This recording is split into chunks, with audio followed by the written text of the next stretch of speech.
আজ শেষ হচ্ছে 5 দিনব্যাপী আবাসন রিহ্যাব ফেয়ার 2024। সবশেষ খবর জানাতে এই মুহূর্তে মেলা প্রাঙ্গণে আছেন রিপোর্টার ফরহাদুর রহমান। সরাসরি যাচ্ছি তার কাছে।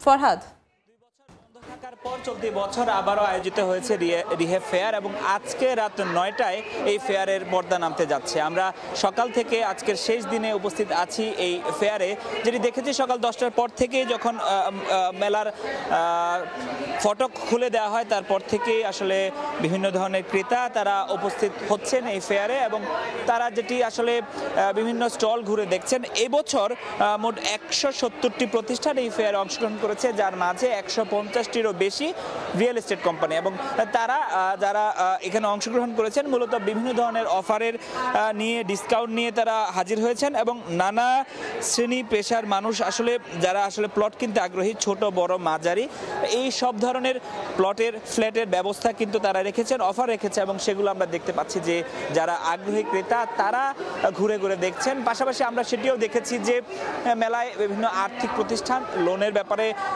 সুযোগ রেখেছেন, তারা বসেছেন, ব্যাংকগুলো বসেছে। পাশাপাশি আমরা দেখেছি ফিটিংস অর্থাৎ নির্মাণ সামগ্রী যেগুলো আছে আসলে ফ্ল্যাটের, সেই ধরনের প্রতিষ্ঠানও কিন্তু আমরা দেখেছি যে এই মেলায় অংশগ্রহণ করেছে। এবং আজকে শেষ দিনে যেহেতু আজকে সরকারের ছুটির দিনও, এই ছুটির দিনে আমরা কিন্তু সকাল থেকে দেখছি প্রচুর পরিমাণ ক্রেতা আগ্রহী, তারা কিন্তু আজকে এই মেলায় আসতে শুরু করেছেন এবং আমরা যারা কিনতে এসেছেন অথবা বুকিং দিতে এসেছেন তাদের সাথেও কথা বলেছিলাম। তারা যেটি বলছেন, বছর ব্যবধানে যেই পরিমাণে আসলে ফ্ল্যাটের দাম বেড়েছে সেই কারণে তাদেরকে বাধ্য হয়ে হয়তো বা মাপের জায়গায় কমিয়ে আনতে হয়েছে অথবা বিভিন্ন জায়গার ধরে যেরকম ফ্ল্যাটের দামগুলো বেশি তাদেরকে একটু মূল সিটির বাইরে গিয়ে বা একটু পাশে গিয়ে আসলে তারা প্লট বা ফ্ল্যাট দেখছেন।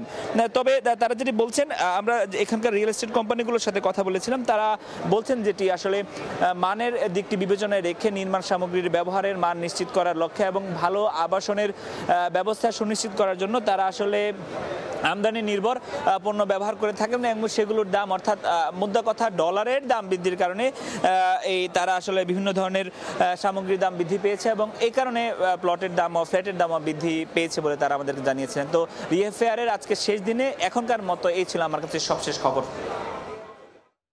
রিহ্যাব ফেয়ার থেকে সরাসরি যুক্ত হয়েছিলেন সহকর্মী ফরহাদুর রহমান।